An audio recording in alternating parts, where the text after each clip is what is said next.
এই নদীটার নাম দেওঘর, আমাদের সৎসঙ্গ আশ্রমের পাশে।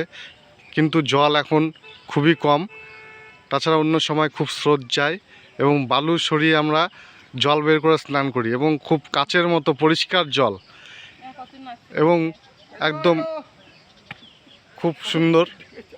নদীটা এত ভালো লাগে আমার যে এই নদীতে না আসলে যেন একটা অসম্পূর্ণ থেকে যায় আমাদের ঘোরাটা। পরবর্তীতে যেন আমাদের স্বাধীন ভাই আসতে পারে এবং আমরা সবাই যেন আসতে পারে। হ্যাঁ, সবাই স্নান করলাম, আমরাও স্নান করলাম, কিন্তু আমার ভিডিওটা আমি দেখতে পাচ্ছি না। এবার এবার আমি একটু কথা বলবো। হাই, মাথা মোছো মাথাটা ভেজে আছে।